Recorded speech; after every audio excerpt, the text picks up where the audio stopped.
Give me a minute. I have to use the bathroom all of a sudden. Sorry.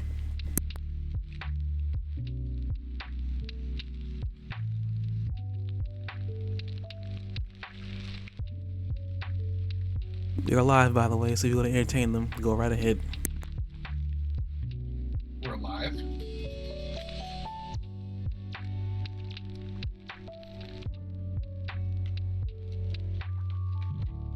Let me entertain you.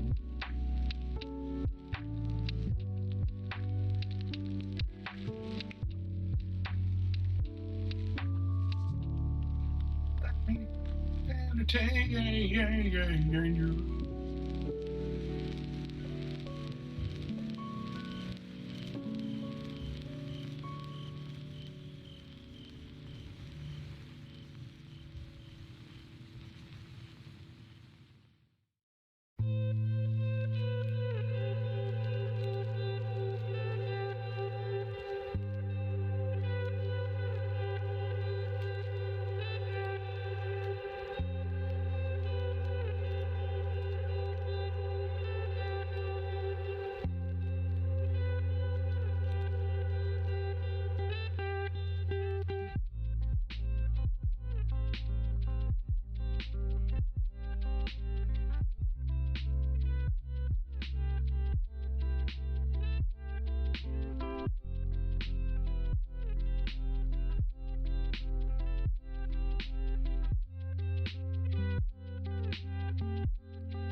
Okay, I am back, and we are back for the Anime4ALL podcast. I guess before we start anything, hey Jock, how you doing? Hey, Is that it? how's it going? Everything's going good. Do I sound any different? No. Do I sound any different? Ow. What? I bought a new mic like 2 weeks ago, and now until I don't sound any different. You don't sound any different. It was a trap question, but if you want me to be honest. Ow. I think you just hurt my wallet. Jeremy, you've got such a nice voice, though.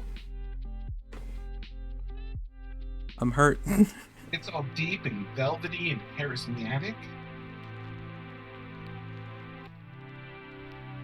Okay, with that, I guess before you do anything else, I guess we better get this out of the way.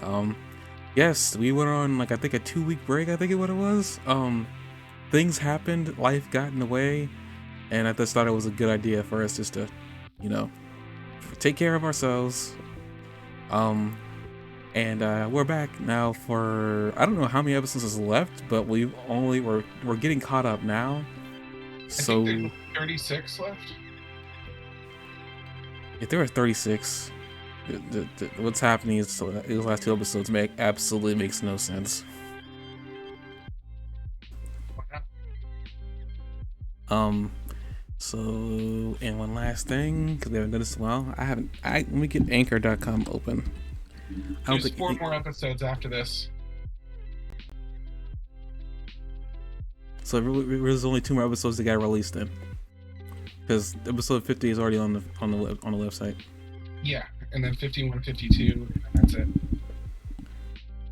We're reaching the end. That's what she said. I think she'd be disappointed if she'll reaching the end, but whatever. Well, it depends where the end is, doesn't it? I guess. Sometimes the breast is yet to come. Dang it, Jock. Apparently some people listen to us on Amazon Alexa, so Alexa, turn on that oven. What? Apparently, some people listen to us on Amazon Alexa. Yes, I just thought what? I'd trick Alexa into doing something. Turn on that oven? Some people have Alexa connected to their kitchen. Really? Smart ovens? That's pretty cool. I didn't know about it. No, some you turn right into, I forgot her name. I don't even know when Dragon Prince is coming back. I mean, like it's supposed to be coming back this year. But there was no release date window, so boned we are. Boned we are. Dang it, Jock. I literally just came off of like watching all the movies like over the course of a couple weeks to get myself prepared for the Obi-Wan Kenobi show. Oh yeah? Are you watching the other stuff? Like, did you watch Bad Batch and all that stuff? No, I actually haven't given that a thought. Maybe we could. Like I said before, the group that I usually watch stuff with, we haven't really decided what we're doing next. I figured that maybe we were like just coast off of Star Wars. Sorry to cut it, interrupt you. No, we watched The Mandalorian. That was before I started my Star Wars movie watch. Yeah, Mandalorian. So we're waiting for season 3, which has gotten confirmed. So was already been confirmed. We already know. I mean, the last, I guess before we talk about Shaman King, we can talk about some other things too, because this is kind of what this podcast is about: is talking about things we watched, how we enjoyed it, and see where we go from there. What he said. Oh, okay, but so with the Mandalorian, I didn't talk about this, but I find it kind of funny that I found reactions of what happened in the final episode with the Grogu. The fan base has really accepted that little I don't even know what the heck he is, because Yoda was like, Yoda and the female of his race, they never really gave an actual race name. They call it Yoda's race. I mean, for right now, until they should give it a name. You know they're gonna give it a name. I hope not. I kind of like it serious. I don't know if I really want it to be Yoda's race, because that's Yoda's name, and I don't know if I want to be referring to Yoda's race as Yoda's race. But I mean, if that's what it has to. Why are you spending so much time worrying about race? I always like to know what to refer him to his just like know what type of alien, because you know they're gonna bring it up in like later iterations of whatever they do in this universe, and they're probably gonna keep bringing up Grogu. I mean, I guess Grogu is good. He's kicked off if they like spend too much time. I don't know. I mean, it sounds like Grogu is like. That's just my 2 cents. I think the fandom likes that he's mysterious. I mean, he's mysterious, but I kind of like to know more about him, and you kind of like mystery is good and all, but I like to know more about, like, at least to know if maybe, because there've been hints that maybe Yoda was like gifted because of his blood, his DNA. So yeah. I mean, if it is, or at least like to know if maybe they are just like gifted in the Force. I guess if they can answer that question, I guess I'll leave it alone. Again, I don't even know what Grogu's like purpose is. We've seen 4 or 5 of Yoda's species throughout all of existing and former canon, and all of them were gifted in the Force. And there are races that are gifted in the Force, like the Sith is a race, as well as like there being Sith warriors, that fight in the style of the Sith. It was also a race. And well, Sith isn't really a race; it's more of like a side. No, it's a race too. There are Sith, like the race of Sith. Doesn't make any sense because Anakin was a human and he became a Sith Lord. Yeah, but like Jewish is both a race and like a religion. Kind of funny that you bring that up because as I was rewatching throughout the Star Wars stuff, after your like little bomber of telling me that apparently Vader was German, as I was watching just through the Star Wars, especially the earlier portions of it, there was a lot of Nazi symbolization that I was never aware of. Oh yeah. I was sitting there, like, there's a lot of Nazis going on. What is happening here? Why is the dark side Nazis? I'm starting to wonder if the Jedi were just Jewish. Because it's like it's ridiculous. And maybe they were. I have no idea.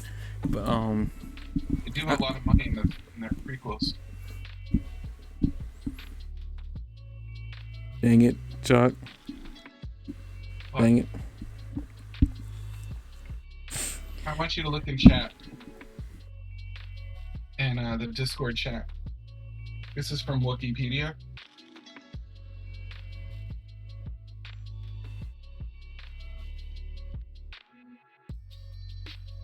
The first link in particular is important. If this is a sect, it doesn't say it's a race. It does. Even it does in the thing there. The term Sith originally referred to a species of aliens native to them. Look under the word legends. Even the text there says it. Maybe that's in the old continuity. I don't think they refer to the same thing in the new EU. Look. How about that one? I'm not like making this up. Like, no, what I'm saying is like maybe it's in the old continuity. Because that's what I said before you snapped at me. Maybe it's in the old EU. I have no idea. I was told that there was an old EU that they completely retconned. Okay, well here's the canon version. Here's the link to the canon version of it.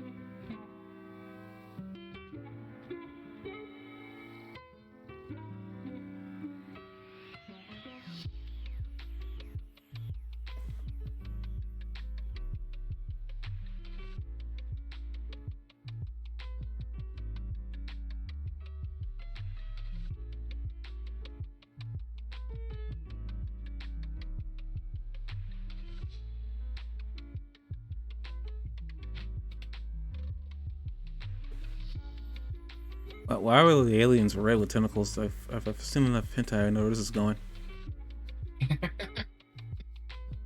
Well, anyway, I mean, their canon is a much smaller, like, piece than, you know, non-canon. Like, the non-canon legend stuff is obviously much bigger, but, like, Sith are a thing. It's a species as well.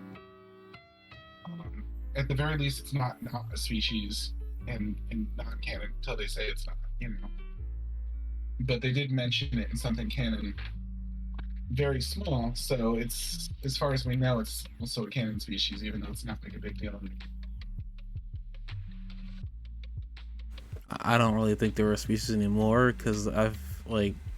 You always do, though. You always just kind of disagree with me to disagree. No, it's not. I'm just not that. I'm just saying, like, they haven't, like. I watched the movies, and, like, when they refer to Sith, they refer to the people, the Force-sensitive users using the dark side of the Force.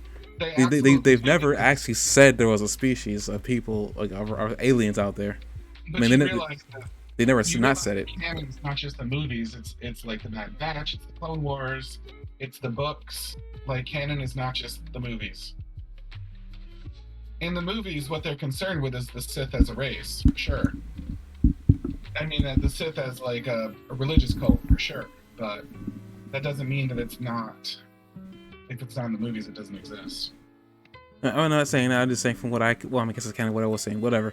Tomato. I mean, I don't know if I really like the idea that they're aliens because they're just like, okay, then this is a can of worms that I don't want to deal with. Why you gotta bring worms into it? Okay, enough of Star Wars. We're gonna just move on to Shaman King. We're just gonna move on to the anime episodes 47 and 48. I'm like listening to like Star Wars fandom, and I've listened to some of the audiobooks and stuff like that. I'm not saying like the world's expert or anything. I'm sorry, but you're breaking up for me. What's happening? Oh, I said I listened to a lot of Star Wars fandom stuff on YouTube. Mm-hmm. And I've listened to some of the audiobooks and stuff like. I mean, I've been listening to the fandom stuff for like a really long time. It's like insomnia listening. And I've listened to a lot of audiobooks and stuff like that. So, like, I'm not like an expert or anything, but I mean, I know the things I know. Whatever. I mean, I'm not challenging you to it because, like I said, I'm only just recently caught up mainly because I only did the rewatch, and this is the real specific reason I did the rewatch. I watched these things with my mother growing up, but I wasn't really watching them. I was looking for like the lightsaber fights. I wasn't really paying attention to the world building or anything of the sort when I was growing up. Yeah. So when people were around me were talking about Star Wars, and I could kind of like understand, and I could go back and forth with some of the best of them, I couldn't because I realized that I didn't know a dang thing. All I really cared about was the Jedi, and as I Yeah, got that's older, I realized that I didn't know a dang thing about them, and I was like, oh well, I'll get around to rewatching them in full. And luckily, the people that in the community that I'm with right now were really supportive that they were willing to watch it with me. So I got a chance to like at least watch them and actually watch them in full, and get a chance to look around. So I got a chance to see a lot of it I didn't see. Granted, I also got a chance to finally watch the last movie they made in the new trilogy. That it sounds like they're gonna retcon, which I don't know how I feel about that. the new trilogy is such trash. I You see, that's the thing. I like, and I knew this was gonna happen. At least on my end, was that a lot of things that people said they don't like, I end up liking or enjoying somewhat. And I will say that I actually enjoyed the new trilogy. I mean, you're fully free to be a bad person. I knew that was coming. You be my guest. Be a bad person. I just just. I mean, there's some things I didn't like Luke Skywalker drinking milk, blue milk. That was disgusting, and I had the unprivilege of watching that the first time go around on 4K on a 4K TV. There was a lot of milk triplets on that man's beard, and I didn't need to count them all. You a little traumatized by it, would you say? Is that a fair statement? Yes, I was traumatized. I watched it again, but this time in HD, so I didn't see all that. But let's just say, like, watching an alien teat get milked in 4K was not fun. It wouldn't be my definition of a good day. It was very uncomfortable. It was probably the most uncomfortable thing I've ever watched on a movie to date. I mean, okay. And I watch anime, so things can get really uncomfortable there. I don't know if I would have taken it that far, but I don't disagree at all. So I'm just saying, like, I think that says something about my threshold for uncomfortableness, because I watched people break their fingers in high definition before, and it's just like, I could sit there and watch that. But I guess we're going to move on because I'm just talking and not really going anywhere with my statements. But we're going to talk about these episodes, Shaman King 47 and 48. I believe that it was probably a good idea we talked for 30 minutes about something else, because I don't think there's going to be much to say in combo here. I thought I had things to say. Real quick, did you watch, before we get into it, I'm really curious, did you end up enjoying the dungeon video? I haven't really gone back to watch, but I will be going back to watch. I think I watched 3 episodes, and that was back when I had a headache. And again, I typically watch new things when I have a headache. I don't know why. It just makes it easier for me to sit down and watch something, because I think I'm antsy when I'm well. Yeah. So it's like, okay, if I'm not feeling well, I can sit down and do absolutely nothing for a while. So I watched 3 episodes. What's your headaches? If you don't have to answer on stream, but is there something I should know about your headaches? No, they just happen from time to time. I was just curious. I mean, the only thing I really like mention is that I, for whatever reason, my headaches. It's not as common anymore, but it still happens. I sometimes will just, I will vomit. It's a side effect. I already told you about this. It depends on how intense the headache is, but yeah, some people have told me it might be migraines, and I've actually had that in my brain for a while now. I think ever since I got to college, it's like, these might not be headaches, it might be something completely different. And I used to take Excedrin migraine for it, but I haven't done it in a while. Yeah. I don't know, I might have to go back, but typically I don't take anything, because for whatever reason I take them, and it just usually it results in me 5 to 6 hours later, face above the toilet. So that's not a good time. I'm sorry to hear that. I enjoyed the show when I was watching it. Ultimate opinion, I'm not that impressed. I like Hestia and Belle. I've known about these characters for a while. I'm kind of intrigued by the elf chick that seems to have this fetish for him, but is constantly putting things in his way to make him stronger. It's very weird. I know there's gonna be a harem involved at some point. I had the strangest suspicion that the females very often have a thing for him, but I would definitely not call it a harem. I'm using the term harem just so he has a bunch of girls surrounding him, and that's typically what gives an anime the harem tag. Oh. Yeah, there's lots of girls surrounding him. He's got some male friends and stuff too. Yeah, but I mean, mostly, like there are shows like, I'm trying to think of it. I'm trying to think of one. Typically what gives the anime a harem tag is, like, I understand you talking about harem, like, he's not having intercourse with these girls, which it's, at first I was kind of confused, like, he seems like he's kind of a pervert, but he seems to be only a pervert for that girl in Loki's guild, which, by the way, this is the first time I've ever seen Loki portrayed as a woman. Weird. Most of the time Loki's portrayed as a dude. Hermes is pretty much a woman, aren't they? I think it's pretty much everybody but Hermes is a woman. No, Ganhar is a dude. I can think of. Ganhar, the elephant guy, he's the dude. I hope he's a dude. I'd be concerned if he wasn't. But please be a dude, please. Be a dude. Yeah. But ultimately, I don't have an opinion yet. I'm not impressed, but I'm not, like, disappointed. I guess is the best way to put it. I'm waiting for that episode to, like, blow me away. It hasn't happened yet. I guess because I'm thinking it's a blowing away kind of anime. I just think it's really fun. There's gonna be a scene that's gonna blow me away. There's gotta be. I mean, even if it isn't that kind of show, there's just give you something that's like, oh my goodness, this is it. It's a really fun, reliable, good time anime. That's how I felt about it. I was just like, this strikes me as fun all the way home, you know? But I don't know if I'd go so far as to say, like, I wouldn't go so far as to say, like, you're going to be blown away by something. I got real close with Belle fighting that giant gorilla thing. Like that fight was actually kind of impressive for a guy using a knife. Yeah, I will say that, like, I really enjoy the plot line and everything. Like, don't get me wrong, but it doesn't have, like, the power of, like, my all-time favorite animes, you know. But I would say that, like, it'd be really hard not to like the anime.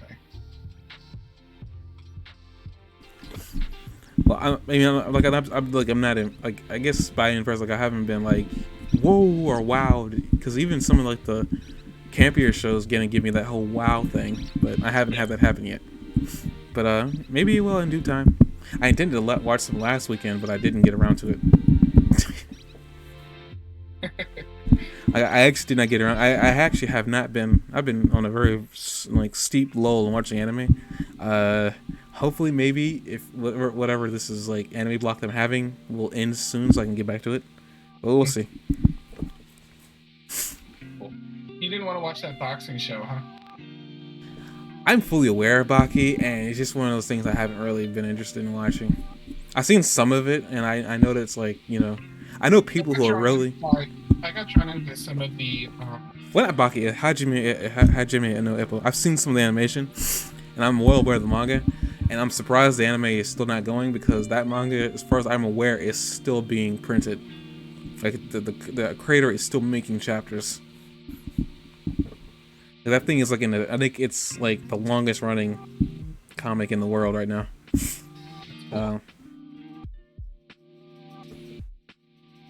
Let's get an actual accurate number. I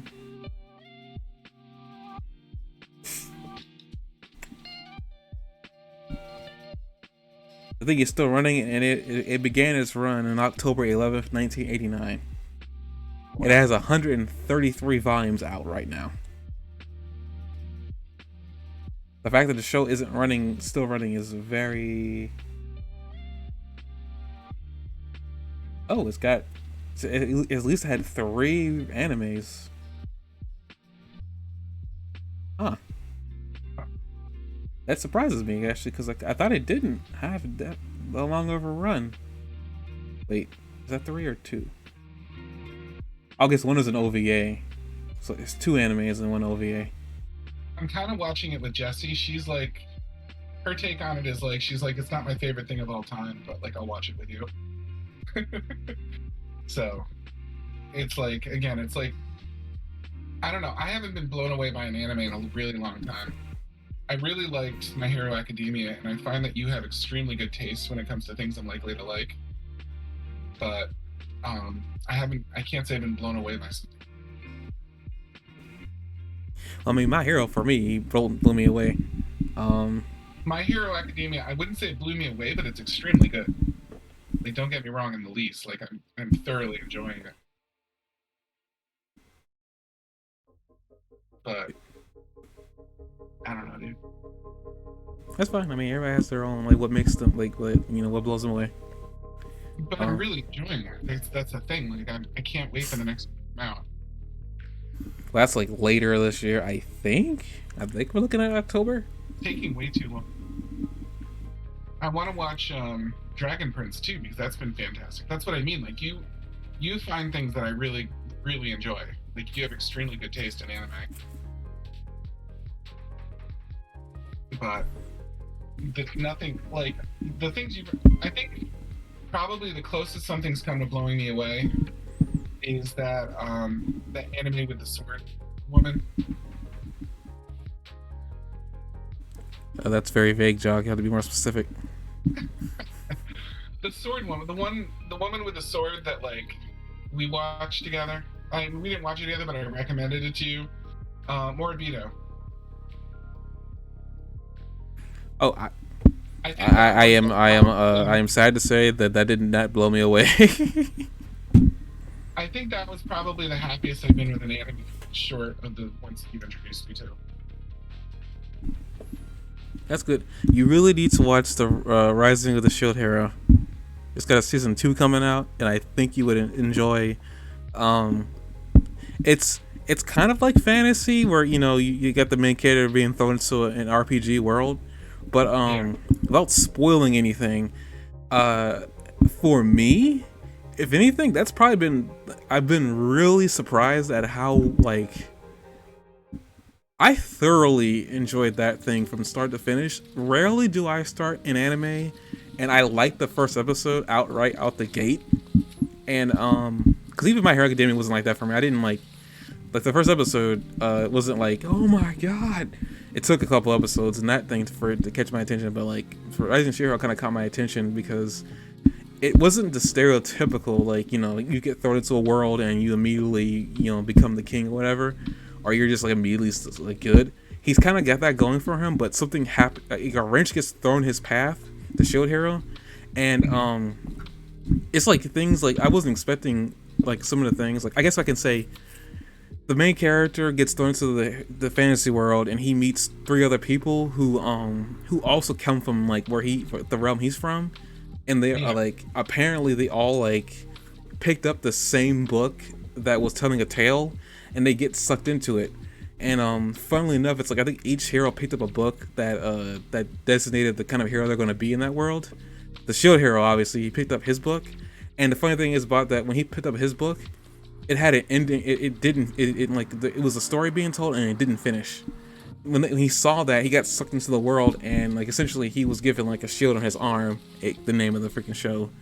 But essentially what happens from there is that, let's just say that he gets tricked, and essentially is like ostracized from like the group of like people that he met, because they're all supposed to be heroes. There's a sword hero, a spear hero. He's the shield one. I think there's a bow hero, and pretty much he gets tricked. He gets his stuff stolen, and essentially is like, because each one was given like a boost, like a booster pack type situation in the game, quote unquote. he doesn't get it because everybody thinks he's evil, and he pretty much spends like the majority of the show trying to, you know, at first he's trying to prove to people that he's not evil. He gets sick and tired of it and just starts like playing the part. And you go through the series seeing his interactions with people, and you know, people finding out that he's not as bad as people are saying he is. It's like it's really cool. I like the way that they done it. It's like he's not extremely likable at first, and then you start seeing that like he just got screwed. You know, that was what happened. He just got screwed.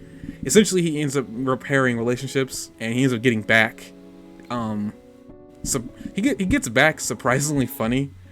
Essentially, he gets revenge on the person that tricked him. And we should say that like it was like it was amazing in my opinion. Like I can't believe they did it the way they did it.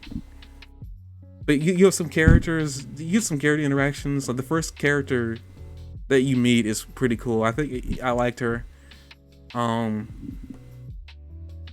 Like I guess some of the progression, you know, that happened with some of these characters. I'm trying not to say too much, in case you do watch it. But I actually really liked it, and I think you would like it too, considering like I guess you like fantasy animes to an extent.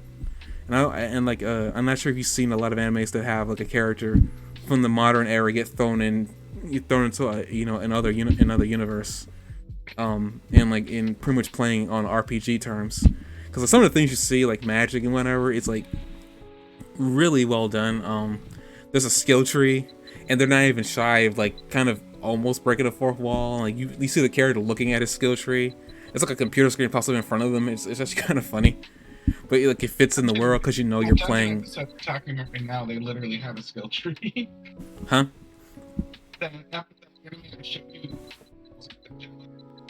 It literally has a skill tree.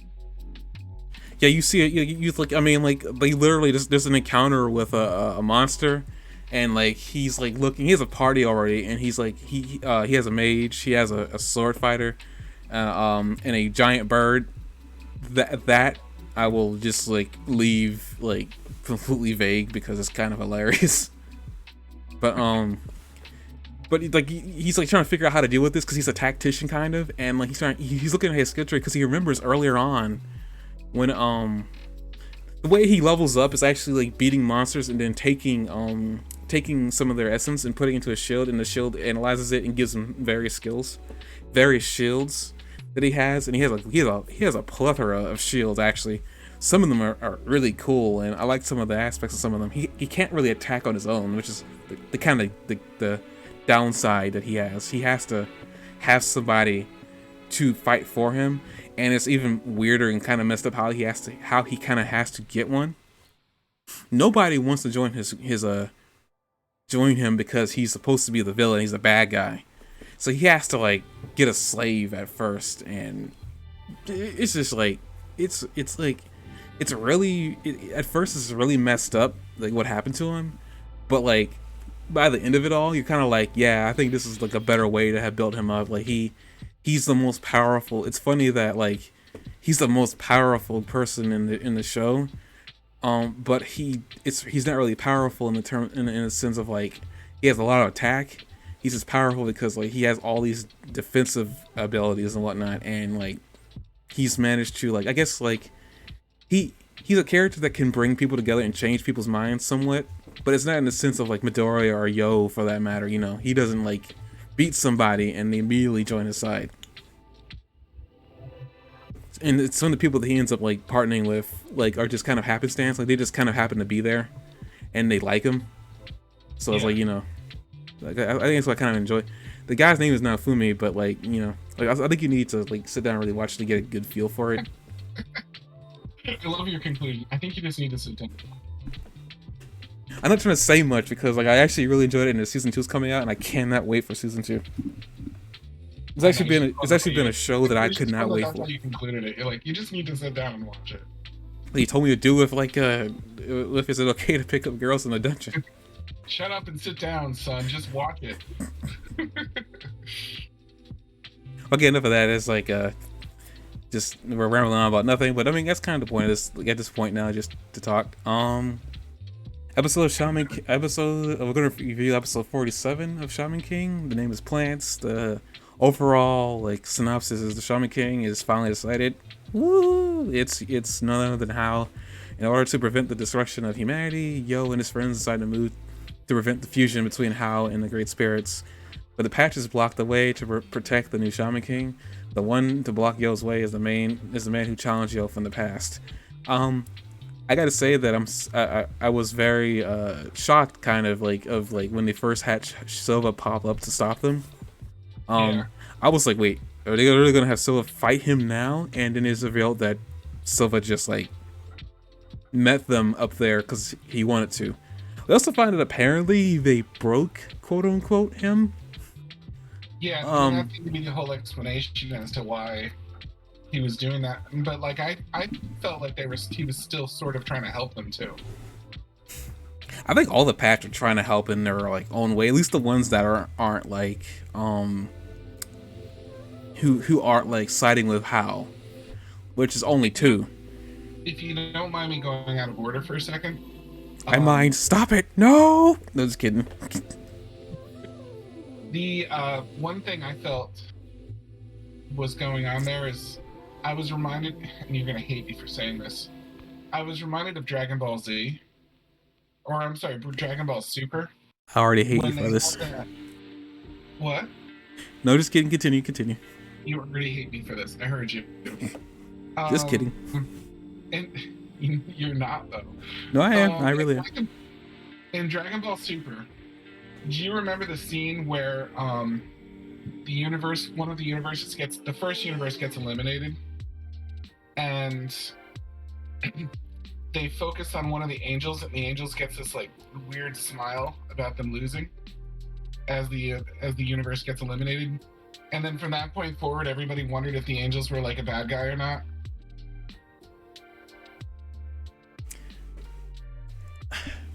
Part of that I remember the angels smiling. I also remember like lots of universes getting destroyed.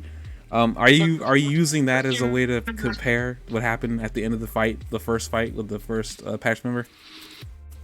Yeah, he gets that smile, and you're just like, wait a minute, why is this so good for you? Like, why are you so happy about this? And I wondered personally, I was like, if you're this happy about this, like, what's that about? And I don't know, it just struck me as a little too like satisfied with the situation for someone that like is supposed to be doing their job defending Hao. What the thing? I think I saw that smile and I took it as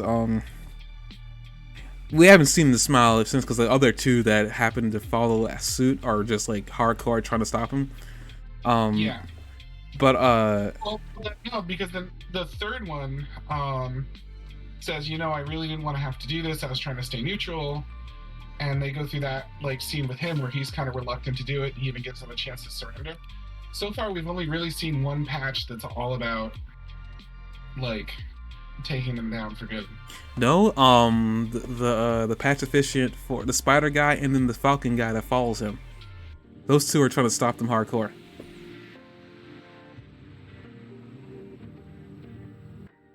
If you wonder who I'm talking about, the falcon guy was the one that Ren took out. Okay. Or just the owl guy. He had an owl. Yeah, the owl guy seemed like he was trying as hard as he could. And the second guy, but the one in the lake biome. Yeah, I know. I forgot about him, but like I was like, I think there's like 3, because it's like that guy. It's a snake guy, then it's the spider guy, then it's the owl guy, then it's the pelican. I don't think it's a swan. I almost called it a swan. I don't think it's a swan. It was I wrote down what it was.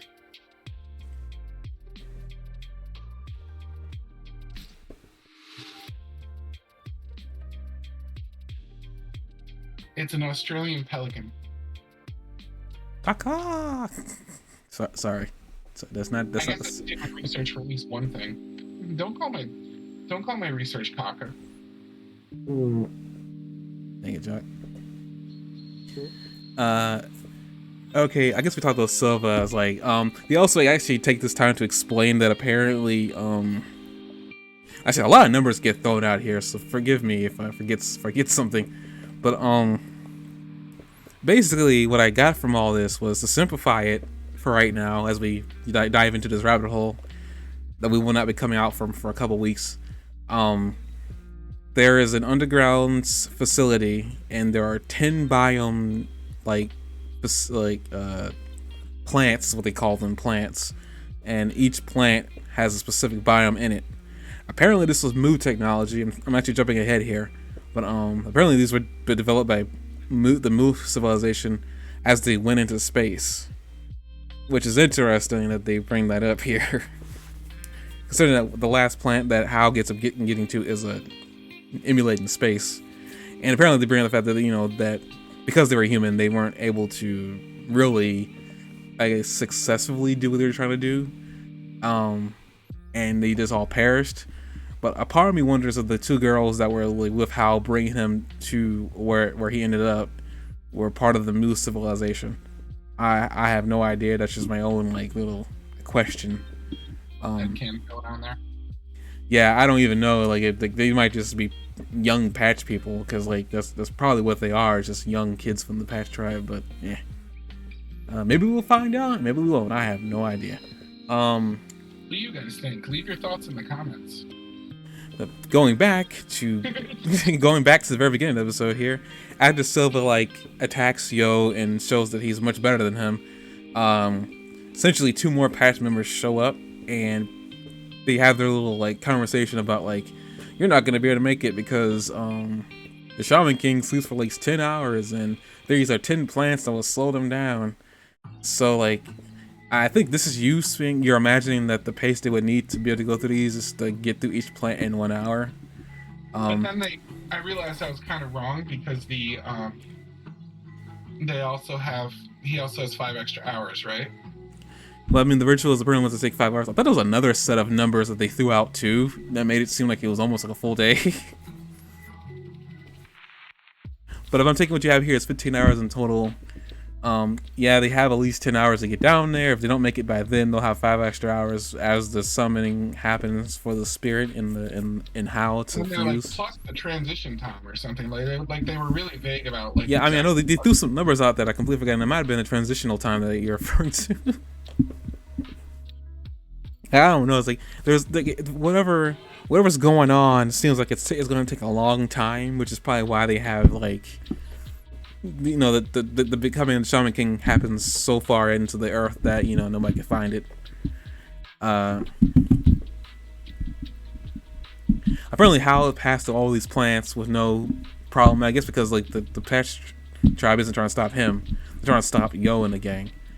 Yo and the gang sounds like the greatest new album drop. Dang it! Wouldn't you listen to Yo and the Gang? That sounds excellent. I don't know. I would have to see the first episode. We go further in after. You get a headache. Watch 3 at once. Why not? Dang it. Okay, the Patch go and do their own vague little I guess story plot, letting them know Silva isn't supposed to be here, and I was okay, that explains what's happening, because I was very confused and kind of concerned they were gonna use Silva and just blow it all out at once. I don't know where Silva is. Silva's gonna be one of the last ones they face up against, and this isn't over. What? You kind of buzzed out there. What was it? Is it Silva? You get the feeling that Silva, they're not done with Silva yet, that this isn't over? Yeah, I'm aware. That's why I was kind of concerned that Silva was the first one that they found out, because I thought they were going to save him for last, if not last, next to last. But I'm glad that Silva wasn't their next fight, which is good, because I wanted to at least. I felt like Silva going up to him now would have been kind of unfair. Then again, based on what's happening right now, I think it's still unfair. But we'll get to that in a minute. I guess after they all disappear with their vague message about you're gonna have to find us and defeat us to be able to progress to the plants. I also want to point out too, there's gonna be a lot of talking about death in this show. At this point, killing Yo and anybody in Yo's gang dying right now would actually be a blessing, because they just get revived. Foreshadowing. We go to the first of the plants, the desert Meaning plant. if they power up when they get revived, is that what you're indicating? Yes. Yeah. At this point, anybody dying could just be a power up, which is kind of funny in a show about Shaman Spike. Except that they have very, very limited power ups. They only have 2 people that are really capable of powering people up. Well, I mean, one of them already kind of used them, and it looks like the other one got stabbed, but we'll talk about that later. Yeah. We go to the first of the plants, the desert plant. Surprised that was the first one. And the Patch Tribe member that's there, which is also the weakest, Namori, the snake patch officiant. He's the weakest? How do you know that? I feel because he was the first one. They wouldn't save like their strong, like one of their strongest guys at the front of the line. Yeah. I guess technically speaking, I didn't know if you had like an actual. I'm just taking the order that they're putting these guys in to indicate their strength level. Also, I don't think he mentions the patch song. I think it's the guy following him that mentions the patch song. Which is kind of surprising now I'm thinking about it. I'm surprised that he didn't mention the patch song. I don't even know if he had it. According to that guy, though, he sounded like everybody in the Patch Tribe sang that song, so it's kind of weird that the snake guy kind of went down so easily, but whatever. Rain calls dibs and has a lot of trouble dealing with him. I think that was just framing for a gag. And then the king of gags shows up. Apparently, I don't know what like relationship Ryu had to Narihime. I assumed that he was I guess his officiant, I'm guessing, is what he was. It would make sense considering that, Ryu's spirit is kind of like a snake. So I'm only assuming that must have been his officiant. And also the weakest one would go to the weakest group member of the group. I knew that was coming. No, Ryu's the weakest of the group. Literally the weakest of the group. They break down the people's in the next episode. They break down everybody's strength levels, and he's the weakest after Faust. But I would debate about Faust because he can resurrect somebody. I mean, we're really only basing them off the Furioka level. I mean, that's about it. In canon, Ryu has the second lowest Furioka after Faust, but Faust can resurrect. I'm aware. I'm not fighting you on this. Just letting you have the floor. Okay. I'm just saying here, just talking out loud about it. I'm glad you're talking. I guess I want to say that what I find cool was the fact that his first oversoul was Orochi, and I remember bringing up that Orochi was a part of like the myth that in Japan was Susanoo, the Amaterasu, and the killing of the 8-headed dragon. It's kind of cool that his like next oversoul is the Susanoo blade, which is kind of funny. That's a fillet technique.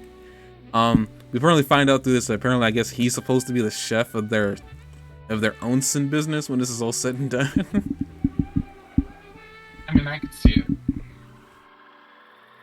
I just kind of found that funny. It's like, okay, so that's his job apparently. Faust is the doctor. He's the chef. I guess like Anna's gonna be a doctor at a restaurant. I have no idea. Maybe they're anticipating people dying or getting hurt. I don't know, man. I don't know. Kind of funny. I mean, apparently something's gonna happen. Those restaurants are dangerous, man. You could die. Forks and knives flying everywhere. After Forks and knives flying everywhere. Like Rin kind of gets owned a little bit because he wasn't prepared to fight him. We found out that the desert area, which makes sense that Rin can't. Well, at this moment, Rin cannot like focus. I did say I was correct when I said that Ryu is the weakest, right? You weren't talking about Ren. You were talking about Ryu, right? I'm not an idiot. Tell me I'm not an idiot. I don't know what you're talking about anymore, because like I was talking about Ryu the entire time. I did mention Rin before, but then I Okay, said like Rin kind of got shown up a little bit. yeah. Okay, then I'm not bad. Uh, Pretty much like Rin is unable to generate electricity because there's no moisture in the area, which makes it also impossible for a horror to do anything. Can we talk about the fact that the guy was sitting by an oasis when they walk in?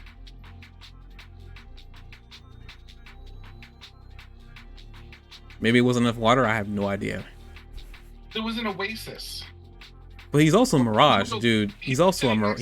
That guy, when he first walked in, he was a mirage. But they don't say that the oasis was a mirage. They just say that, like, I don't know. Nobody ever said. I mean, they were saying that the air was just too dry for him to make lightning. Is what they're saying. But what about the ice? Like, why couldn't he? There were so many. You pulled water from underground, but like, why didn't he just pull water from the freaking oasis? I don't know. Makes me so mad. I really don't know. I can't even. This is not even me trying to be funny or anything. This is. I really don't know. You pull water from the ground. Well, there's this oasis over here, so the water table's probably pretty freaking high near the oasis. As you can tell, Jock is very angry, and he's only gonna get angrier because he's certain collectible shows back up again. Why are you so mean to me? Huh? Why are you being so mean to me? I'm not being mean. I'm not the one making this anime. I was just laughing as I was watching it. I was like, he was having a field day with this. Oh, with my notes? Yeah, I'm pretty sure. I didn't get to see where it was where you wrote. I know you wrote something down. But like Ryu finds out that apparently Namori was staying far away from them because he was a mirage. He ends up destroying the mirage, making Namori show back up to take him out and kill him. Death number 1. Can we get that death ticker ticked up to 1? Ding! Death number 1, and pretty much allows like Ren to see what's been going on this entire time, why he couldn't hit him. Horror, as Jock absolutely pulls up water from the ground, even though the area was supposed to be dry, and gives like Ren the fuel needed to summon lightning to strike down their foe and incinerate him. As we were kind of pointing out earlier, as this is happening, we see a huge image pop up on the screen, and we see him smiling. I can only imagine he wanted this to happen. Is how I'm gonna take that. I don't know really what that meant, but I'm gonna take it as he wanted it to happen.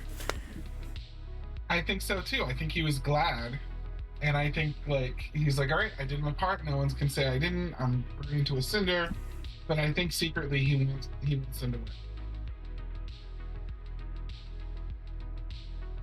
And we cut away from this apparently, and we go back to the island. And the first thing that we find out is that apparently a lot of people died during that skirmish earlier, and they were all brought back by inexplicable means. They have yet to figure out who did that. We have a funny little situation with I'm gonna call this guy. I forgot his name. The guy from like X-Laws. I forgot his name. I was reminded of Edward Erwick from Fullmetal Alchemist's father as I was looking at this man's face, and I could not unsee it. And now that I said this, nobody else can unsee it now either. We have a little like funny scene, a little bit of like, well, this is after. Well, let me back up a little bit. We cut away. We find out that everybody's been brought back to life. Apparently, see Anna with a string rope around Manta's father. And as we he's like, can y'all let me go? As we see this, we pan over to seeing the X-Law guy and the woman that apparently died on that ship brought back to life, and they do a little gag where she apparently is naked. He says that her clothes are wet. Every other female in the entire world. What? Every other female in the entire world in every anime ever. Oh look, a naked female, guys, run! How awkward! She's naked. I guess on that topic, she says the famous line, "I people saw me naked. I can't be I can't get married anymore." I actually saw this a lot with anime, and I had to look it up now because I was like so confused. Is this some context, some contextual context I can get for this line? Because this is said almost in every anime with a girl in it. I guess I found some context. It's silly context, but I guess it's some comical, but yet it kind of makes a little sense.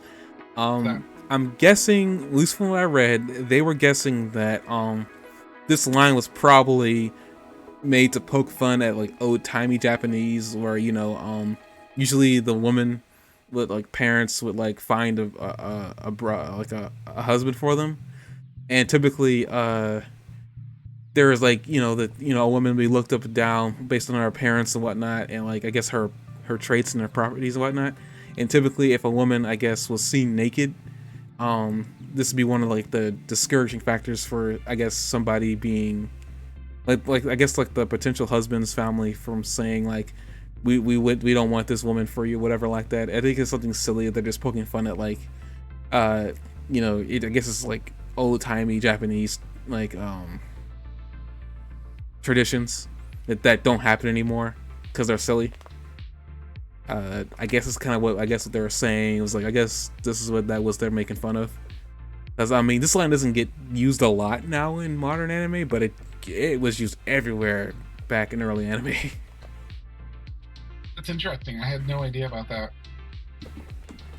Well, I knew about the whole courting thing, but I guess I never really made the connection between that and that, because it was always like high school girls or whatever that used that. This is kind of the first time it was a grown woman who used it. So I don't know, maybe they were just that's what they're saying. I don't know if that's true or not, but oh well. I mean, after she says that discount Film Alchemist dude pretty much puts a nut on her hand, and I use that word because it's not only in the notes I have here in front of me, but it's also kind of what he does put on her ring. I mean, that's the right thing to do, right? If you want to marry a girl.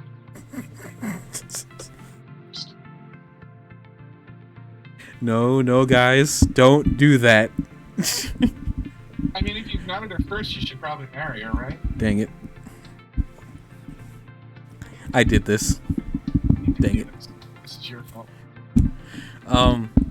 At first she's like, no, but then later she's like, yes. And that's about it. Not much really happened there of substance. We come back. Monta's father wants Anna to let go of him so he can talk to his son. I don't know what that's gonna like amount to. Whole lot of nothing. Maybe. Oh, here it is. And then we cut back to Anna. And then like Lego Man. The Lego Maniac, yeah. I was waiting for it in his notes here. I was waiting for it. I don't understand anime's fascination with Legos. Like, who hurt the person that created this series? Who hurt them? We cut back, and the Lego Man, Yo's father, and Anna are seen together. Apparently, the Lego guy and Yo's father went fishing because they're gonna have a barbecue later. They know what's happening underground, but they don't think they can do anything. And by they, I mean almost every adult that's ever graced the show at any point up to this point is actually there. There's 3 people that couldn't be brought back. I don't even know if they mentioned who it was. Or too damaged to be resurrected. Oh yeah, peyote. Yeah, I mean, when you blow yourself up with meth smoke, I'm pretty sure like you're probably damaged skills to begin with. Yeah, I kind of hate peyote anyways. I was okay with that. And then we cut back from that. We find out that they're going to the next plant in the underground area. Ryu's been resurrected, so we have 1 resurrection and 1 death by this point in the series. Ting. Resurrection, ding, death. Excellent. And now we have the gang is now at the next door. The door isn't opening. we have a funny scene with Ren and Horo like, with the door ain't opening. What's happening? How about we just bust it down? As they're about to bust it down, the door opens and we are introduced to the next officiant. And I forgot his name, and I'm looking for it here right now. Oh, Braun, the spider guy. This guy's weird. Oh, I'm not a huge fan of spiders. the concept is Oversoul's cool. And the concept. I was like, I like kind of like what he's able to do with it, you know. Yeah, I'm not saying that I like it in concept. Just don't not a huge fan of spiders. And we get introduced to the plant biome area, and we also find out that apparently, well, we don't find this out just yet. He's first gonna attack them all and then kill them all because he's like he wasted Furioka trying to bring him back alive, and he was the first guy. He died on the first area. Like you're like this isn't good for you, and he attacks him. He traps most of everybody into the web except for Lyserg, who jumps out of the way earlier on, and apparently somehow Ren manages to dodge it too. But I don't think Horo dodges either, so I'm kind of confused about what happened there. I guess Ren had better reflexes. Ren again tries to attack the officiant, fails at doing so, and pretty much it's up to Lyserg at this point, and we find out from Lyserg that Braun was his officiant. So we're finding out that apparently, I guess every officiant we're gonna come across, we're gonna find out if any of them were like the officiants of the main cast of characters we've been dealing with up to this point. Wiki also just kind of tells you. I mean, he just tells them straight out. I don't think Braun says anything, but I know Lyserg does.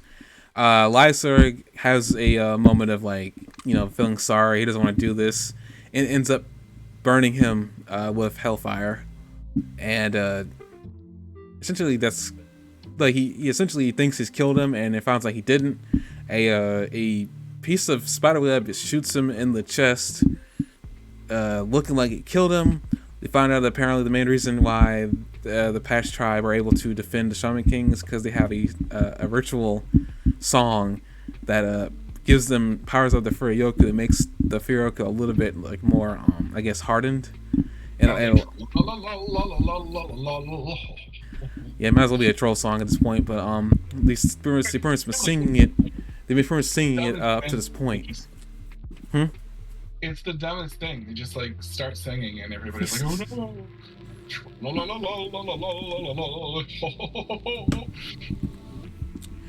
Yeah, pretty he sings it. He ends up getting powerful. He shoots Lyserg in the chest.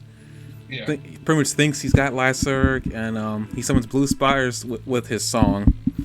And pretty much was to say, like, Lyserg's not having a good time here. He thinks he can beat Braun. Braun thinks he can't. And pretty much the episode ends. Don't know how much to say here about that. Episode's pretty interesting. Listening, like, I'm glad to see that Silva was not the first fight. I guess the best way. That's the one thing I could take from this is that I'm glad to see Silva was not the first fight. It was fun to see that like each place is gonna have a biome, and that like it was actually really unique. I thought that they made the desert one like a really cool biome, and then they went here, and I'm like, all right, well, did they just make the best one the desert? So then they went to this because that was like, wow, it actually interacts with all their abilities, and you know what I mean. Everything's gonna be like super suspenseful because of that, and I was really like excited about that with that. And then they go to the lake, and I'm like, well, lake is kind of stupid. Or the forest. It's like forest is kind of stupid. What are they gonna just do? But then they brought in like the ravine. You know what I mean? Where they're gonna fall into the canal or the river. What is that called? Canyon. They were gonna fall into the bottom of the canyon, and they were like fighting up in the sky with spider stuff. And I'm like, oh, spiders are kind of themed properly. And I was like actually kind of happy about how it was turning out. So I was into that for that one. But I felt like they fell off a little bit with Lake and Volcano.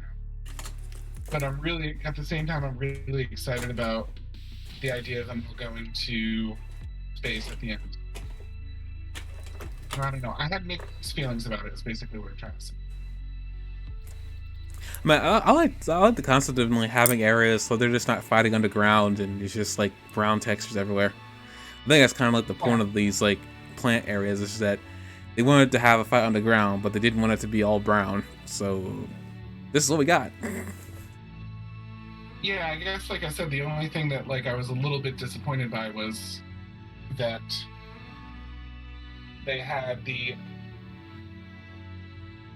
I was so blown away by Desert. Like, Desert is awesome. Like they actually have like a really good plot based reason to make Desert like worthwhile and interesting. It's not just like color. But then and then I was surprised when they held it up with Forest. I'm like, oh, they're keeping it up. Like they're gonna be able to pull this off. And then when they got to Lake, I was like, well, Lake's not great. I mean, Lake wasn't great. Volcano was kind of just Volcano. Like, it didn't feel. I know that they brought smoke into it as a factor, but I just didn't feel like. I didn't feel as excited as I did for some of the other ones. Well, I guess all of them are not going to be hits, greatest hits. Mm. And then we go to episode 48. Title of the episodes ever since: defeating the 10 priests of the patch, who protect the place that recreate nature and environments, which is called a plant, is the only way to get to get under how. Wording, Wikipedia. Wording. Thanks to the efforts and sacrifice of the friends, Yo Ting can move forward steadily, but at the meanwhile, man, the people who work on Wikipedia have gotten lazy with their grammatical sentences. I thoroughly agreed. I was a little bit disappointed with that. How finally arrived at King's Court. So we can talk about this later. At the very beginning of the episode, like it looks like well, we come back from like the cliffhanger last one. It looks like Latzer is on the edge, and then pretty much what happens is that after Braun thinks he's like taking him out, Latzer, back up. It looks like Braun's taking out Latzer, and he's going after the maiden now, who's shown her face. She's out of the Iron Maiden now, and she attempts to restrain him. Doesn't work. Shocker. The annoying thing about that is she probably could have just killed him. Probably. She instantly cut off his arm, and she's just too nice. Yeah. I think there's an explanation towards that later on. She's saying after she had her awakening, a lot of her purpose disappeared. Yeah. So I was like, okay, whatever you say, Iron Maiden. Lady. But essentially, she tries to restrain him. Doesn't work. Shocker. He oversouls his body, which is the first time I think I've ever seen that happen in the show. Essentially turns into a giant spider. He's very nimble, apparently. He's about to go and attack the maiden. Latzer comes out of nowhere. One hand stops him. Pretty much says, you don't have to waste your Furyoku on him. Tosses him. And pretty much, he pretty much just completely like shish kebab. Well, not shish kebab, but he just burns him alive with his hellfire. And they explained this was saying that him being alive shook Braun to his core. So the protection he had from his Furyoku is gone. Which makes sense because, they established earlier on that Furyoku really is just like an accumulation of your mental state. So essentially, if you're shaken, you can be beaten. I didn't mind it. I didn't think it was too bad. I'm not saying it was bad. I'm just saying that it kind of makes sense in the story-wise, considering this how Furyoku works. Is that it's just a mental state. So anybody can be powerful, as long as you have strong mental capacity. Pretty much, he shatters his confidence and just incinerates Braun, and he wins. And that's another death on the death totem. Ding. I wish I actually thought about this ahead of time. I could have actually had a death counter going up. Ow. I guess from there we go to the next area. We're dealing with Magna now, and he's in the volcano biome that Jock had talked about earlier. Which is really nothing much more to say than it's just a volcano area. At first, I didn't think there was going to be any eruptions, and we found out there are apparently a couple of eruptions in this world that they're in. That's about it. We found out that Magna's like spirit ally is in fact an owl, and he has an ability called Magnascope. Apparently the owl's a sniper. Didn't completely understand that. What? Magnascope. That's what we're gonna do. He wasn't gonna let me get away with that one. The implication is that he's lived his entire life for this one biome, and now he's so happy because he can call it Magnascope. Like, what was he doing like before when he got this spirit ally? Like beforehand, like, do you just always call it on the off chance that he ends up having a big fight in a lava place, or what? Let him be, man. Just let him be. He's just so happy. He is happy, but like, did he know before he took the lava biome that he was going to be in a lava biome for this fight? Because if he didn't, why the hell did he call his owl Magnascope? It doesn't have anything lava based in its actual ability. I mean, his name is Magnus, so I mean, Kaka. Don't you dare! Don't you Kaka me? I guess not really much to say here. He goes out of his way. He goes out of his way to attack the Wait, does that happen here? Wait, did somebody die in the fight with this guy? With the plant guy? Yeah, like. Oh yeah, Ren and Horror Ho. So correction, I gotta go back and actually ding up the. Too. Huh? Who? Lyser almost dies, and Ren and Horror like nailed.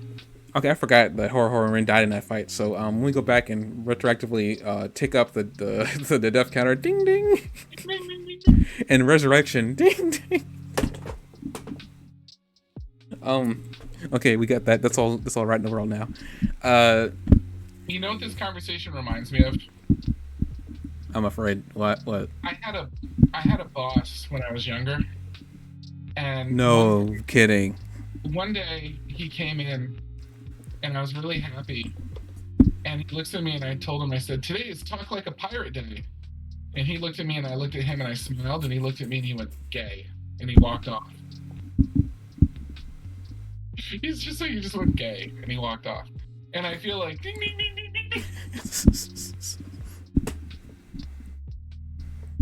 ding. If you really think about it, it's a little gay. Listen here, I didn't have the forethought to buy a bell. I'm sorry, it's wonderful. No, I understand. I just didn't have this. Like, I literally didn't have the forethought to buy a bell, and I was like, it's too late now. The gag's already here. No, we're doing good. And I like the dings; they're really nice. Not much to note here. Magna goes after the he merged with his owl buddy, and goes after the Iron Maiden, bell thing, and we find out the Iron Maiden used up all her Furioku back in the last area to bring back Ren and Horo, so she's out of the fight. Yeah. I was disappointed. I wanted to see more from her. Yeah. They really kind of like just stepped her out of the plot. Like, it's like they wrote her out. Well, I mean, apparently when it comes to bringing back people, it uses a lot of Furioku to begin with. Like, I guess she didn't have a lot to begin with, if she can only bring back 2 people. Yeah. I mean, it's still a lot, because only Faust can bring back 1 person, so never mind. I was like, that's actually impressive. But I wanted to see like a real fight with the character. Maybe there wasn't. I mean, like I said before, like when you make a character in anything, you have a set plan, and you usually don't deviate from that plan unless something happens that makes it easy for you to deviate. So maybe that was just the whole plan with her to begin with. They didn't really have a purpose for her beyond her resurrecting people. Or maybe it's just a female character. Female characters get the shaft in animes. Moving on. Oh, did I say that quiet part out?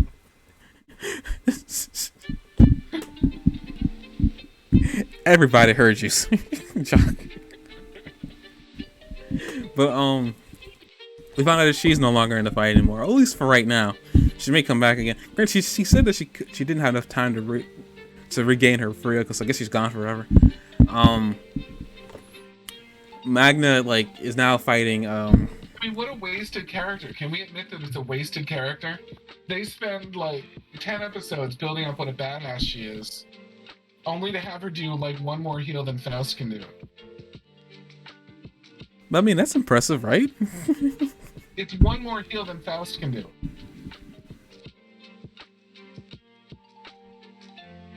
But that's like 2 a day, Jock. Faust could only do 1 a day.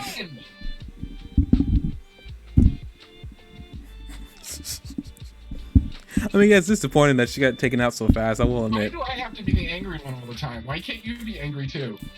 I'm enjoying this. Listen, like, you already get angry me when it comes down to talk about Gohan and how badly they ruined that character. Moving on before I get into that rant.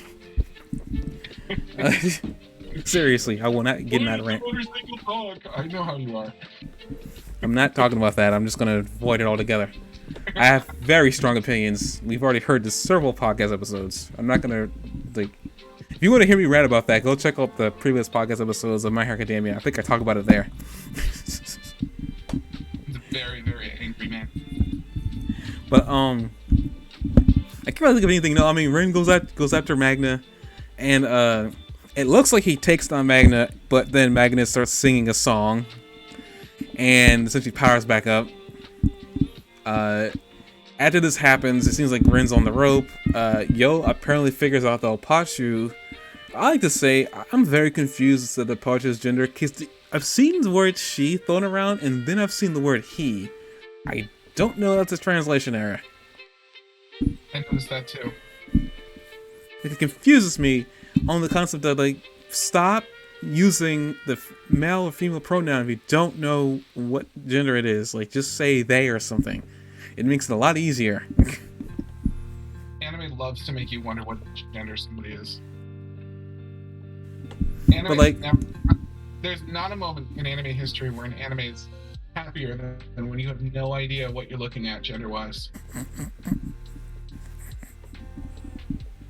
I love the way you phrased that. You don't know what you're looking at gender-wise. Like, I don't know whether to be aroused or not aroused. What's happening here? Is this okay? No, it's not okay. It's a little girl. Damn it! Why does the little girl have east-sided breasts? Stop being a pervert. Damn it! Moving on. Apparently we find out, like, Ren's, like, in the middle of a stalemate, blocking all the attacks from Magna. And we found out a pocket show has the ability to read minds. Yo finds this out in the middle of Ren's fight. Yeah, because why the hell not, right? We found out that apparently a pocket show can read minds, and then we cut away because after finding out that he can read minds, or she, whatever, can read minds. We go back to How, and we see how, like, well, I guess the first thing I'd like to say, when we cut away, we somehow find ourselves. I guess we're dealing with, like, are we dealing with the parents yet? Yeah, we're dealing with the parents by this point, because after we found out that he can read minds, we cut away to that. Apparently, How found out, like, apparently Yo thought about how he saw Z. I don't know what that meant. I feel like that part is something we've seen. I just don't remember what he's referring to. Apparently, we found out that Flora has a past so far, and we go back to the island with everybody, the adults talking. Again, Yo's mother looks exactly like his mother. Ren's older sister looks exactly like her mother. It's just weird. But well, not really weird. I mean, I guess it's expected. Sometimes the son looks like the mother anyway. But after, like, we see them having a barbecue, enjoying themselves. We see that, you know, the adults have, like, apparently reconciled that they can't do anything. That, you know, they trained their children, so it's up to them now. It's very weird. These adults are supposed to be incredibly powerful, but yet they can't do anything. I feel like wasted characters. At all times. What? Yeah, they're wasted characters at all times. They never do anything. But we see they're talking that they have trust in their in their children. pretty much speak. I don't know where the heck Manta is in all this, but I guess he's talking to his father right now. Probably being relevant somewhere. Stop being mean to Manta. Manta is the most irrelevant character in the entire series of all time. What's the most relevant thing that Manta has ever done? Tell me it right now.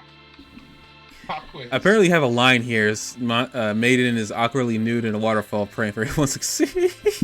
Yeah, she's just chilling in a waterfall. They were like, "Oh, what can we do with her? Why does her clothes disappear? What does her clothes count on for Yuku?" Yeah, apparently. At least what she was wearing. Yuku. She just likes being naked, and then she can make.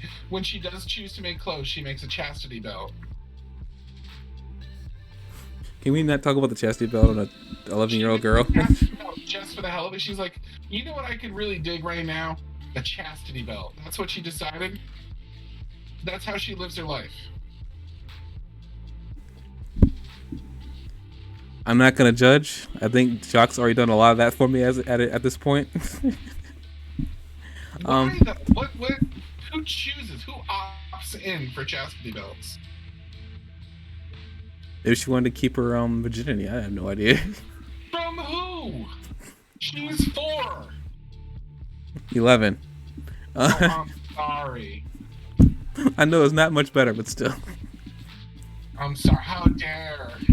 After that, we're gonna move on. We enter territory. We move on to territory that we probably should be talking about.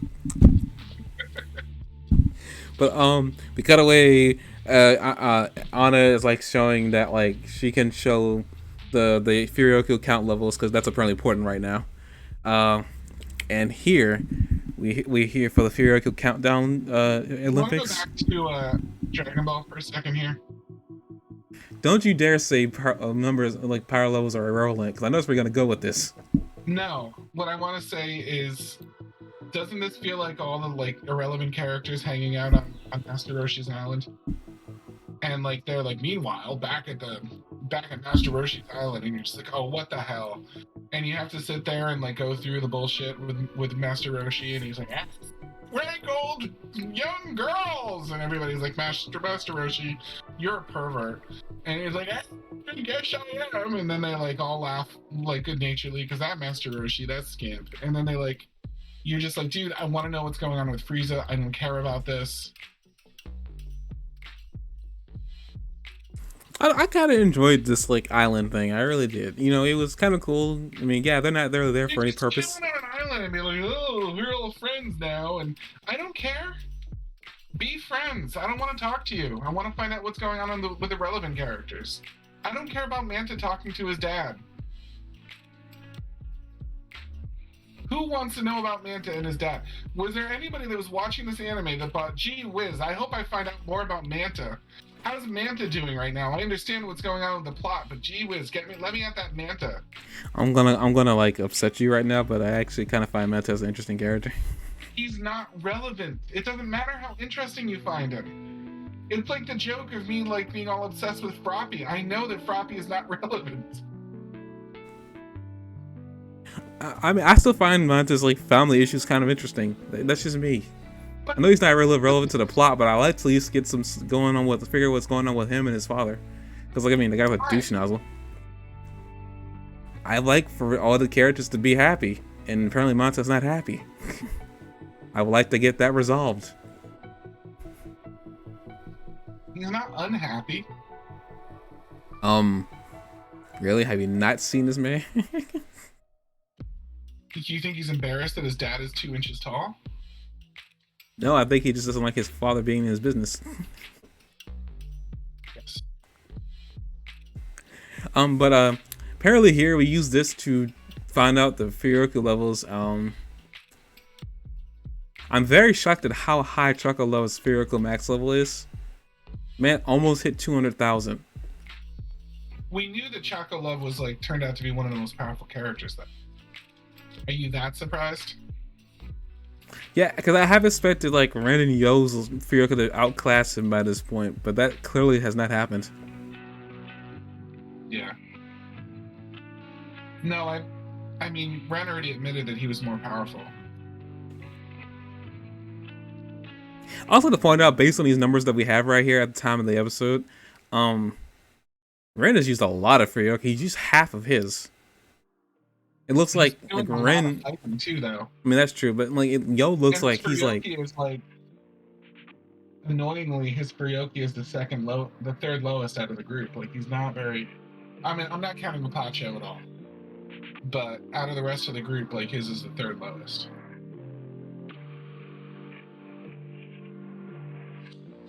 Forgive me for not counting Mapacho, but he's not. He's just not that relevant, as far as like at least as far as a fighter goes. Why did you get all quiet on me? No, I'm just like I'm still You like make him trying fair. to contemplate Chocolo's Furyoka's higher than Horo.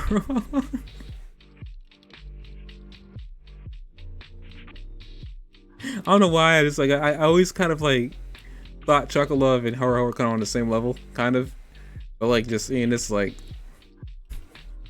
all I can think of is like if only they had stamped Black Power on something on his uniform.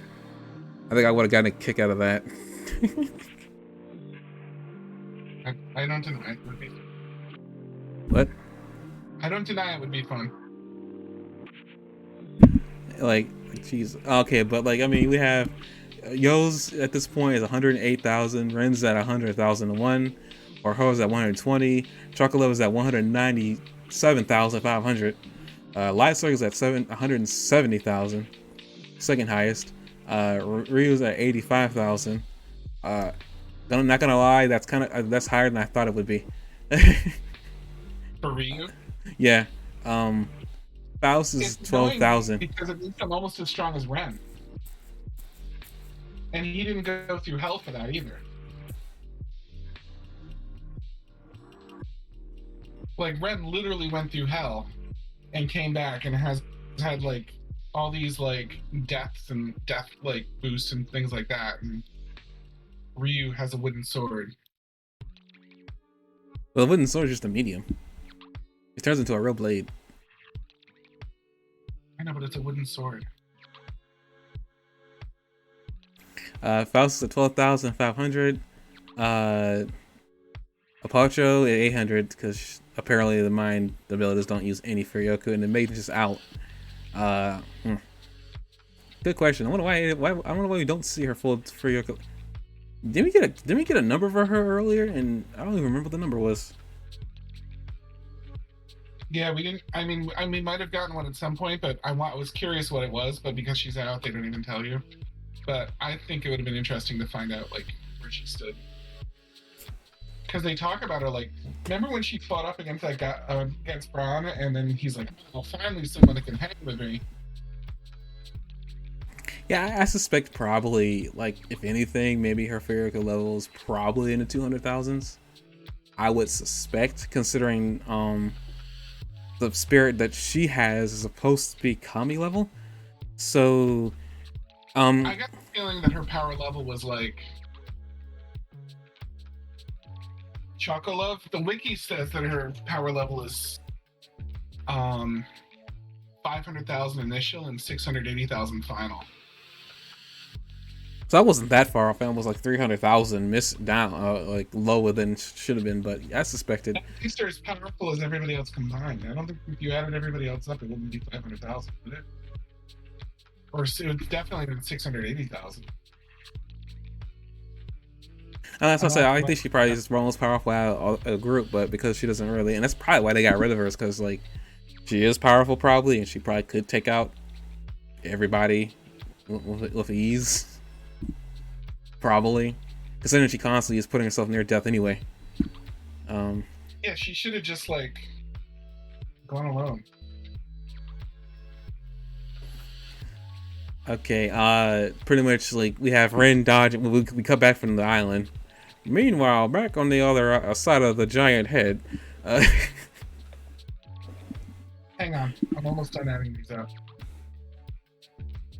Everybody else combined is 623,801, and she's 680,000 in her final. So running out of her was like losing half the team, as far as Furyoku goes. And the rest of the team is like, I mean, by the end of this episode is like at 50%. The I only one mean, that's pacing himself really well is Chocolove. well, we'll see how this ends.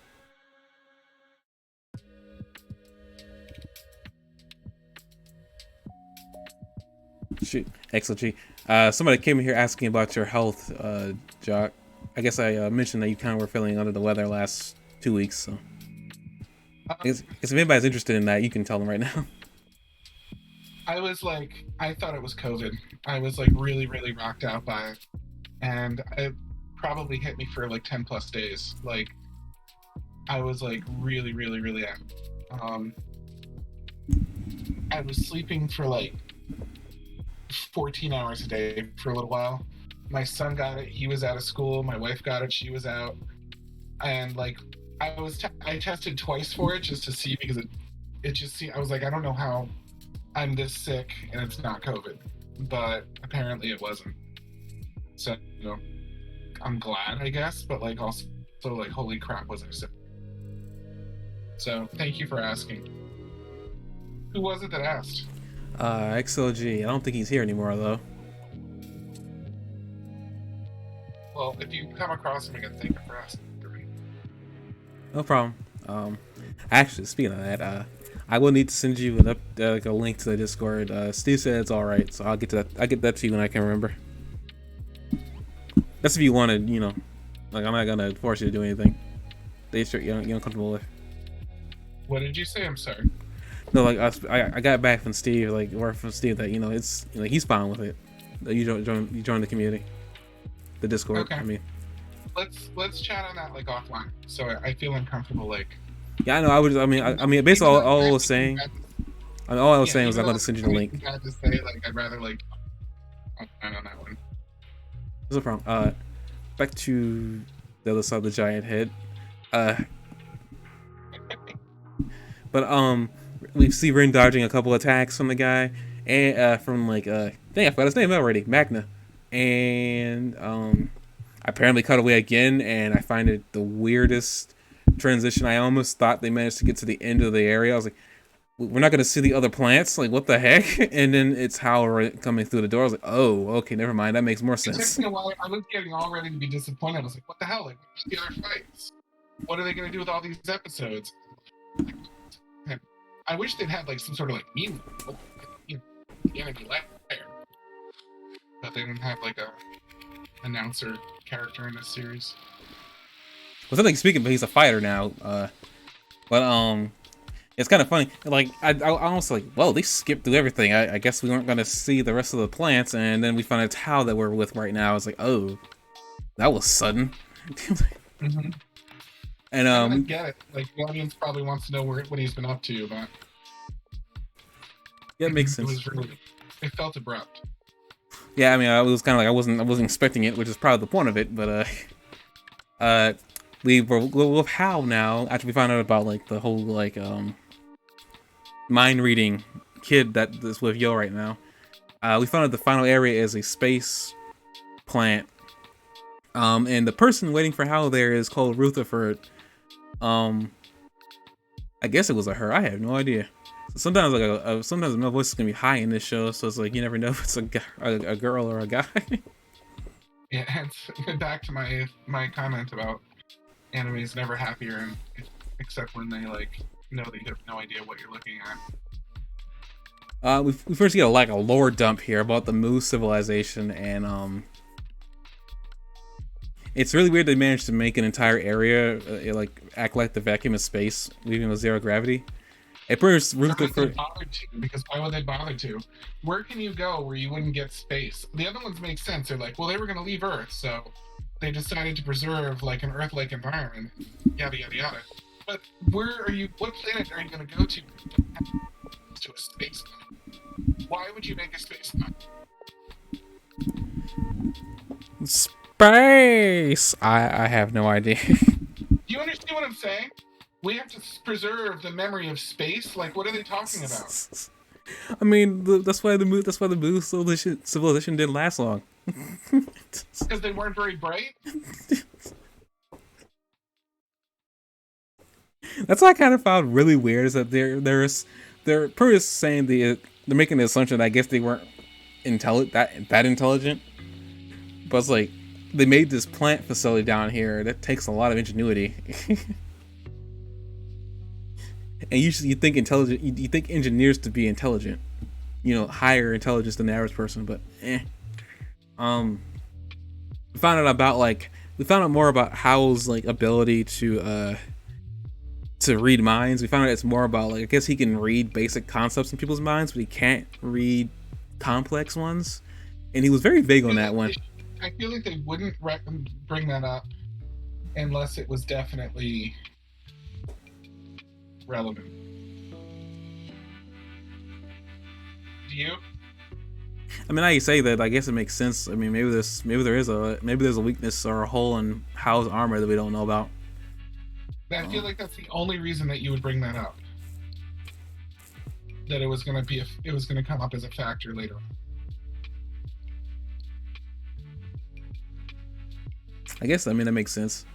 I just don't know. It seems kind of like an out of place statement for him to make. But then again, maybe it's supposed to be out of place until we get to the point where that will make sense.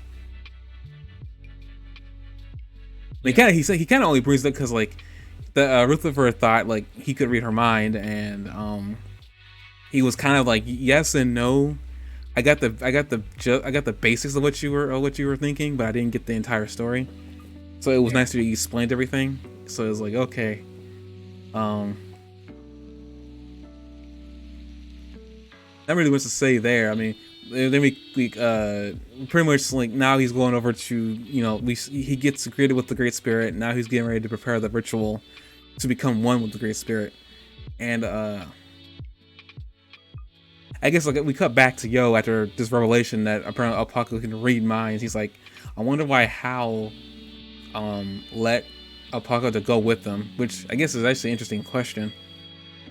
Regardless of this character's fighting ability, mind reading has been a really powerful skill in this universe. It's kind of weird that he would let a chess piece like that go of their own volition.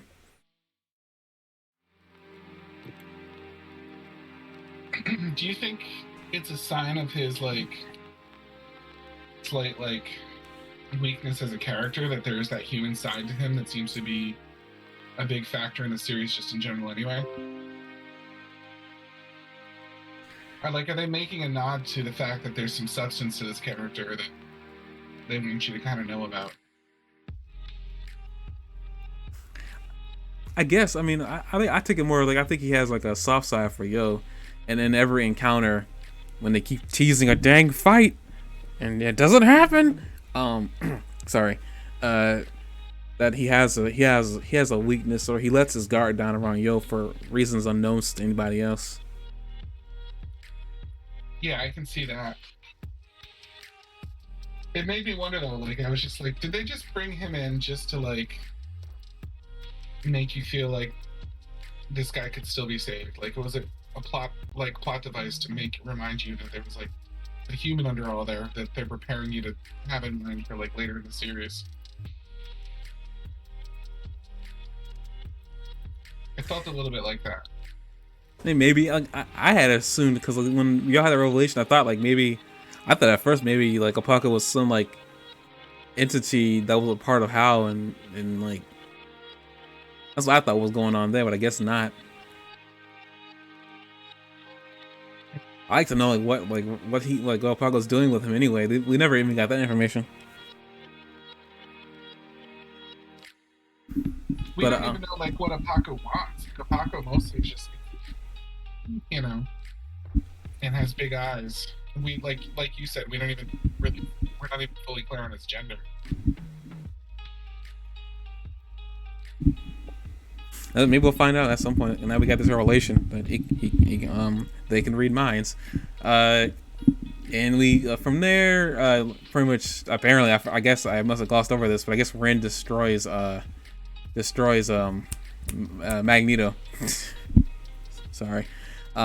Magna, and we move on. We're in the hallway now, and pretty much Chocolo starts questioning Ren what he was doing in there, and then Ren throws a sword, slightly misses Chocolove, and hits the eye of the surveillance camera being used by Radim.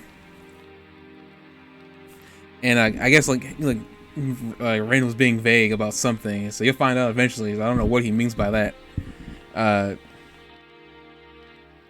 Pretty much, I don't know really to say here. It's like really weird. We get transitions, not much to say in between what's happening in the plants. We see that they're getting closer and closer to where Hao is. The next room we enter to is the room with Radim, the announcer that we've been seeing for a majority of the tournament. Get to the lake plant. Because it didn't quite, I don't know, it never fully register to me that he was a shaman. Like, I don't know why, it just never, like, I saw him, I'm like, oh yeah, he would be a shaman, wouldn't he? Well, he's a pacifist, so I mean, yeah, he would be.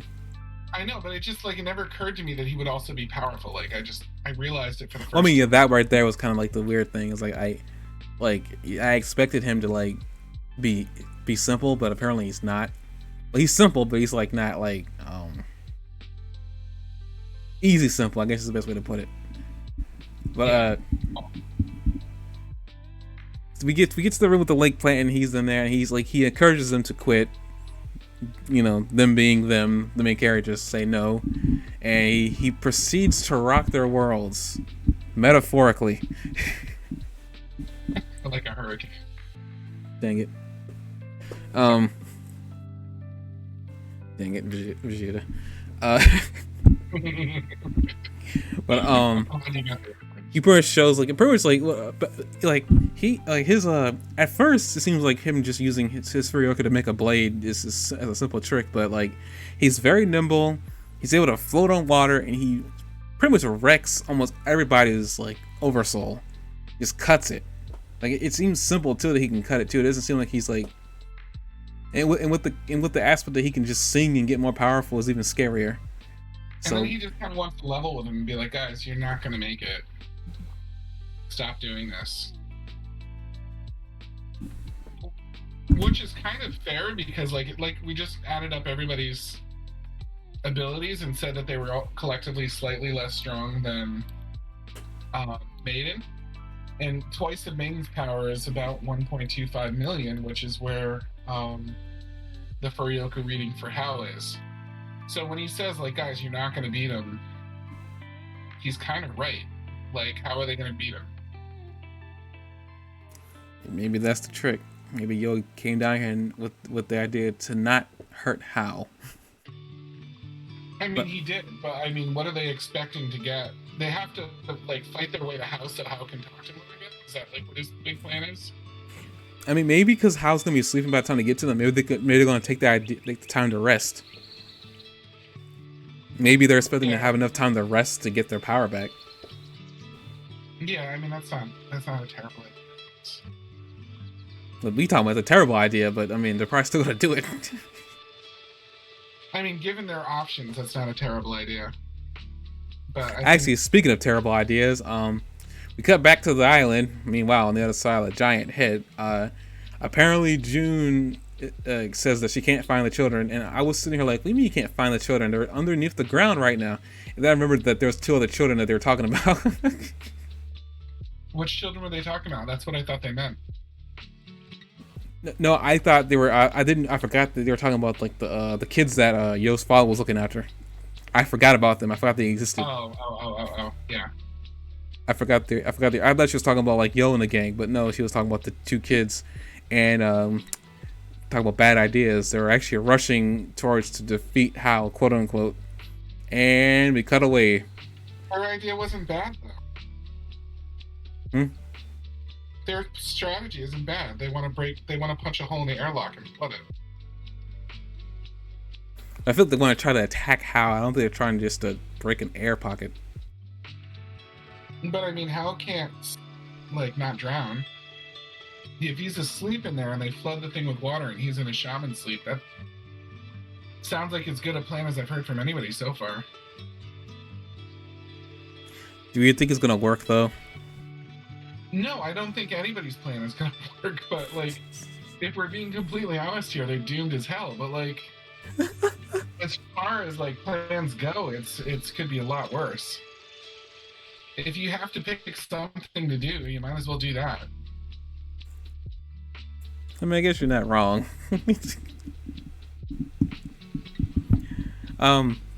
We also apparently, as we end this episode here, as a cliffhanger, once again, we get to get some concrete numbers, kind of about like how much Furioka is expended when they do attacks and whatnot. And I always wanted this information, so I'm kind of glad we get this now. I would have appreciated this much earlier, but I mean, better late than never. Pretty much, we found out that apparently in Oversoul to create and maintain one, you spend 10,000 Furioku. To use a move, it's for 5,000. So like, good gracious, like it sounds like you can't be a shaman unless you can like at least you're like a minimum like Furioka level is like 15,000, and even that's still dangerous. That's actually crazy. Well, endurance has always been short with the shamans. We've seen that. Like, shaman fights are not long. Yeah, but in order to be one, you at least have to have a Furioka level of 15,000 at minimum, based on that math. Mm-hmm. I would say at least the right minimum would probably 25, so that way you still have Furioka to spend. You're kind of thinking down the wrong way though, because a lot of shamans don't even like worry about transformations and stuff like that. Like, that was something Yo picked up fairly recently in the grand scheme of things, was that he could even transform.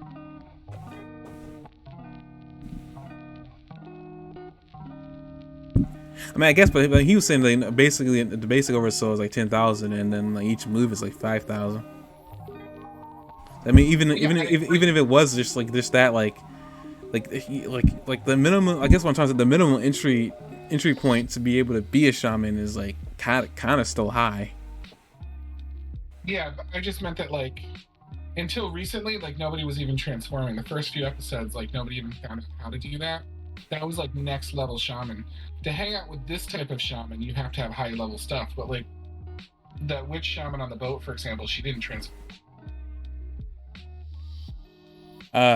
I really don't know what the name of what a shaman king is, XLG, but thanks for the 7 bits. Also, if you're still here, Jock says thanks for asking about his health. Yeah, I get what you're saying. I was just thinking like when it comes to this math, taking it down to the very simplest I can, it's just crazy. Like, I mean, these numbers, I could have gone about these numbers, but I'm glad they give them to us, because at least it. Okay, now I know how their Furioka is draining. Because every time I saw their Furioka drain, I always thought it was really random and arbitrary. I mean, it technically still is, but I mean, we got some concrete numbers kind of like explaining how the drain works. Because I always found that weird. Dang it. As we're coming to the end of this, pretty much, after they say we're not gonna back down, he immediately goes to stab Faust to the chest, and the episode ends. All I can say is that escalated quickly. Yeah, it did. So next episode's titled like Good Night. I guess we'll be coming back. I think not next week, but the following week. I guess the next 2 episodes. I suspect by that point Shaman King will have ended. So I think we'll have like one more podcast beyond next week. Well, beyond the next time we do this for the series. We got a month left. This is a cool ride. The show got serious like in certain parts. I didn't expect it, especially all the death ding that was happening. You just kind of made it slightly less serious by going, you know. I'm still here for it. I mean, all that was happening, but I'm enjoying it. I can't wait to see how this ends. I don't know how they're gonna take down Hal, because realistically, they'll probably be down to 0 Furioka by the time they get to him. I've never seen like an anime where the main characters had so little of a plan about what to actually do. Well, I mean, this is Joe we're talking about here. Yeah, I know, but like they really have no concrete idea of what they're going to do about this situation at all. I think Yo had a plan, but it was all the way up to like when he was gonna let Hal become Shaman King. After that, he was just gonna be riding by the seat of his pants. Step 1, achieve Shaman King. Step 2, yeah. Step 3, destroy the world. Okay, I think with that we're gonna end. I'm gonna end it here. Next time we do this will be new 2 episodes of Shaman King, and I guess it'll be. I think we'll be getting to like where Hal is. I would think. I have no idea. I'm not sure how many like plants they're gonna go through because I think we've gone through 4 by this point. So at least we're halfway there. Is there something I don't know about the word plant? I have no idea. I mean, if that's something you want to look up for next podcast, be my guest. They use the term in Trigon too, but in Trigon it makes sense. Like when you find out what a plant is, like you're like, okay, I can see why he'd be a plant. But in this, maybe it's a plant, like because like they're trying to trick you, and like the plant is the fact that it's a trick. Like when you plant an Easter egg.